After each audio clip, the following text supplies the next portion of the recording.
غربت اور فاقوں کی وجہ سے اس شخص کا برا حال تھا، لیکن ان سب کے باوجود اس شخص نے ایمانداری کا ثبوت دیا۔ اللہ نے اسے اس کی ایمانداری کا کیا صلہ دیا کہ آپ سب حیران رہ جائیں گے۔ بہت ہی دلچسپ اور حیرت انگیز واقعہ ہے یہ۔ راوی کا کہنا ہے کہ میں مکہ مکرمہ میں رہ رہا تھا۔ ایک دفعہ مجھ پر بہت سخت دور آیا۔ غربت کی وجہ سے کئی دن فاقے کاٹنے پڑے۔ بھوک کی وجہ سے میں بہت کمزور ہو گیا۔ میرے پاس اتنی رقم بھی نہ تھی کہ اس سے کچھ خرید کر کھانا کھا سکوں۔ ایک دن میں کھانے کی تلاش میں گھر سے باہر نکلا۔ چلتے چلتے مجھے اچانک ایک ریشمی تھیلی ملی۔ میں نے اسے اٹھا لیا، گھر لا کر کھولا تو اس میں ایک خوبصورت موتیوں کا قیمتی ہار تھا۔ میں نے زندگی بھر ایسا خوبصورت اور اعلیٰ ہار نہیں دیکھا تھا۔ میرے دل میں آیا کہ اس کو بیچ کر کھانا خرید لوں، لیکن میرے دل نے کہا کہ مالک کی اجازت کے بغیر ایسا کرنا ٹھیک نہیں ہے۔ یہ سوچ کر میں نے اسے اپنے گھر میں بطور امانت رکھ لیا، تاکہ جب کبھی اس کا مالک ملے تو اس کو صحیح سلامت واپس کر سکوں۔ تھوڑی دیر بعد میں گھر سے باہر نکلا تو ایک بڑے میاں کو بہت پریشان حال دیکھا۔ ان کے پاس ایک کپڑے میں 500 دینار تھے اور وہ اعلان کر رہے تھے کہ میری موتیوں کی ایک تھیلی گم گئی ہے۔ جو آدمی بھی مجھے میری موتیوں کی تھیلی لا کر دے گا، میں اسے 500 دینار انعام دوں گا۔ میں نے سوچا کہ یہ تو بہت بڑا انعام ہے اور میرا تو ویسے بھی غربت سے برا حال ہے، کیوں نہ یہ انعام کی حلال رقم لے کر اپنی ضرورت پوری کر لوں۔ چنانچہ میں بڑے میاں کے پاس گیا اور ان سے موتیوں کے ہار کی نشانیاں پوچھی، جو انہوں نے سب ٹھیک بتا دی۔ میں نے بڑے میاں سے کہا، میرے ساتھ آئیے۔ میں انہیں اپنے گھر لے آیا اور موتیوں کی تھیلی ان کے سپرد کر دی۔ وہ بہت خوش ہوئے اور 500 دینار نکال کر مجھے دینا چاہے۔ میں نے لینے سے انکار کر دیا، حالانکہ یہ رقم میرے لیے بالکل حلال تھی اور میں کئی دنوں سے بھوک اور فاقوں میں مبتلا تھا، لیکن خالص اللہ تعالیٰ کی رضا کے لیے اور ایک مسلمان کا دل خوش کرنے کے لیے میں نے اس سے اس کی گمشدہ چیز سے سلامت واپس کر دی، اور اللہ کی خوشنودی اور رضامندی کی خاطر میں نے 500 دینار انعام لینے سے انکار کر دیا۔ کافی عرصہ بعد میں بحری جہاز کے ذریعے ایک سفر پر روانہ ہوا۔ اتفاق سے سمندری طوفان آیا، جہاز ٹوٹ گیا اور لوگ ڈوب گئے۔ میں جہاز کے ایک ٹوٹے ہوئے تختے پر سوار ہو گیا۔ وہ تختہ سمندر کی موجوں پر تیرتا ہوا ایک جزیرے پر پہنچ گیا۔ میں بہت غمگین اور پریشان تھا کہ کسی انجانی جگہ پر آ گیا ہوں۔ اسی سوچ میں گم تھا کہ مجھے اس جزیرہ میں ایک آبادی نظر آئی۔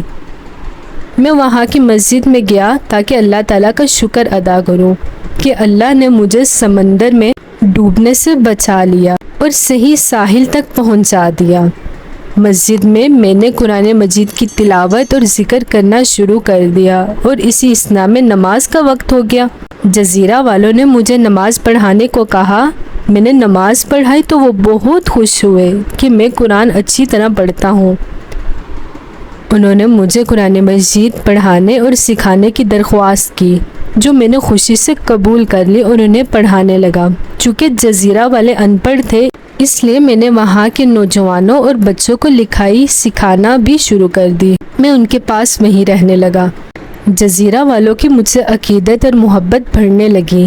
چنانچہ ایک دن جزیرہ والوں نے مجھے کہا کہ ہمارے ہاں ایک یتیم لڑکی ہے اور اس جیسی نیک لڑکی پورے جزیرے میں نہیں ہے۔ اس کے پاس مال بہت ہے۔ ہماری خواہش ہے کہ تم اس یتیم لڑکی سے شادی کر لو، کیونکہ پورے جزیرہ میں تمہارے جیسا نیک اور دین کو سمجھنے والا کوئی نہیں ہے۔ میں نے کہا کہ میں شادی نہیں کرنا چاہتا۔ جزیرہ والوں نے کہا کہ نہیں، آپ کو ہر صورت میں اس لڑکی سے شادی کرنی ہوگی۔ چنانچہ مجھے ان کی بات ماننا پڑی اور میں شادی کرنے پر راضی ہو گیا۔ جب میرا نکاح ہو گیا تو انہوں نے لڑکی کو دلہن بنا کر میرے پاس بھیج دیا۔ میں نے جب لڑکی کو دیکھا تو میری نگاہ اس کے گلے میں لٹکے ہوئے ہار پر پڑی۔ میں اسے دیکھتا رہ گیا کیونکہ یہ تو وہی قیمتی موتیوں والا ہار تھا جو میں نے مکہ مکرمہ میں بڑے میاں کو واپس کیا تھا۔ یہ دیکھ کر میری حیرت کی انتہا نہ رہی اور میں کئی گھنٹے تک ہار ہی کو دیکھتا رہا اور اللہ کی قدرت کرشمے سوچتا رہا۔